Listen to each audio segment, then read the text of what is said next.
রাতারাতি ধনী বা কোটিপতি হওয়ার ইচ্ছা কার না থাকে, কিন্তু সেই ধনী হবার নেশায় অনেকেই ঝুঁকে থাকেন জুয়ার দিকে। তবে বেশিরভাগ সময়ে এর উল্টোটাই ঘটে থাকে, যেখানে প্রায়শই খবর আসে জুয়ায় সর্বশান্ত হওয়ার। যে ফাঁদে পা দিয়ে নিঃস্ব হওয়া মানুষের সংখ্যাও নেহাতি কম নয়। তবে সিঙ্গাপুরের এক ক্যাসিনোতে ঘটেছে ভিন্ন এক ঘটনা। সেখানে জুয়ায় বিপুল অর্থ জেতার পর হার্ট অ্যাটাক করেছেন এক ব্যক্তি।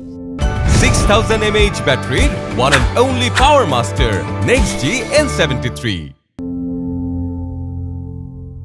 ক্যাসিনোতে প্রতিনিয়ত বাজি ধরার বদঅভ্যাস গড়েছিলেন এই ব্যক্তি। দীর্ঘদিন তিনি বাজি ধরে চললেও তাতে ফল পাচ্ছিলেন না। তবে একদিন ভাগ্য সহায় হওয়ায় মাত্র 1 ঘন্টায় জিতে যান 47 কোটি টাকা, আর তারপরই খুশিতে হয়ে যান অচেতন।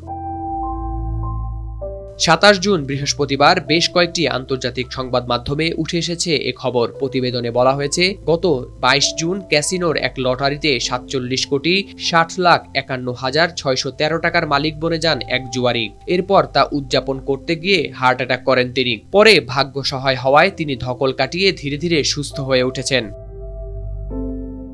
চাঞ্চল্যকর এক ঘটনাটি ঘটেছে সিঙ্গাপুরের ম্যারিনা বে স্যান্ডস ক্যাসিনোতে। তবে জ্যাকপট জেতা ওই জুয়ারির নাম পরিচয় প্রকাশ করা হয়নি। লটারিতে এত টাকা জেতার খবরে তিনি আনন্দে আত্মহারা হয়ে পড়েন। ক্যাসিনোর ভিতরেই নাচতে শুরু করেন। তবে তা হয়নি বেশিক্ষণ স্থায়ী। কিছুক্ষণের মধ্যেই বুকে হাত চেপে মাটিতে লুটিয়ে পড়তে দেখা যায় তাকে।